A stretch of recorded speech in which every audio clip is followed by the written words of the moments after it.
Chapter 8. Where is Christine Daae? On Saturday morning, Comte Philippe looked across the breakfast table at his brother. "Don't do it, Raoul, please. All this talk about ghosts and phantoms.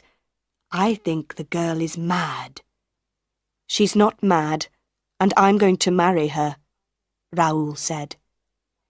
"She's only a little opera singer," Philippe said unhappily.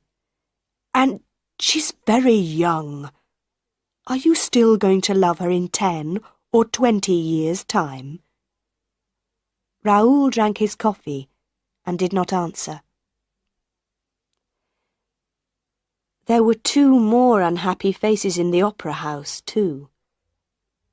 The directors now understood about O.G. They didn't want any more accidents. "Box 5 is free tonight for O.G. Daae is singing Margarita, and here is 20,000 francs. Madame Giry can leave the money in box 5 for him. Is that everything?" Monsieur Armand asked Monsieur Firmin.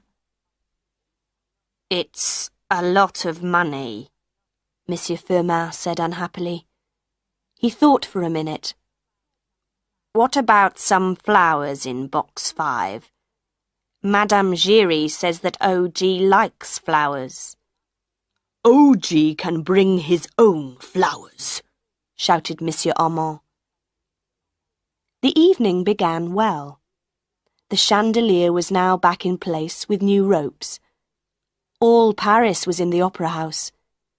Everybody wanted to hear Christine Daae's voice again. People also knew about the love story between Christine Daae and the Vicomte de Chagny. There are no love secrets in Paris. People watched the Comte and the Vicomte in box 14 with interest. Young men from families like de Chagny do not marry opera singers. When Christine came onto the stage, her face was white and she looked afraid. But she sang like an angel. Ah, what a voice! All Paris was in love with Christine Daae. She began to sing the famous love song. Suddenly, every light in the opera house went out. For a second, nobody moved or spoke. Then a woman screamed, and all the lights came on again. But Christine Daae was no longer on the stage. She was not behind the stage. She was not under the stage.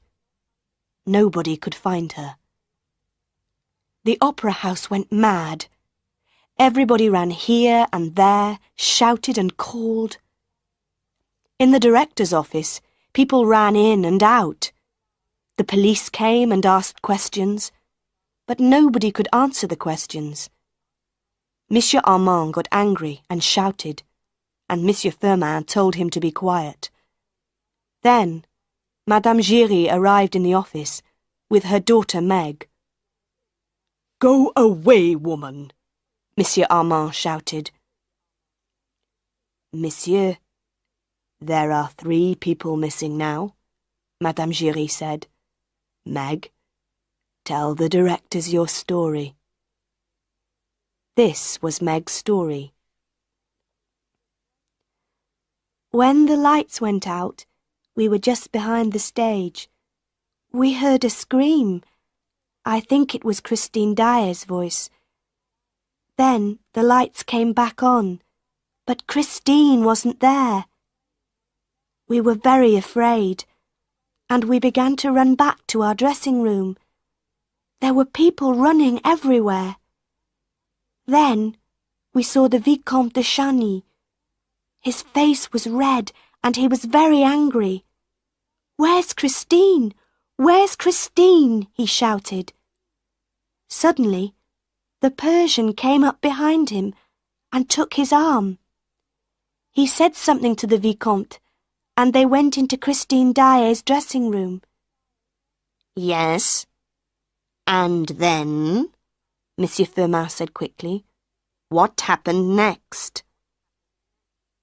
Nobody knows. Meg's face was white. We looked into Christine Daae's dressing room, but there was nobody there.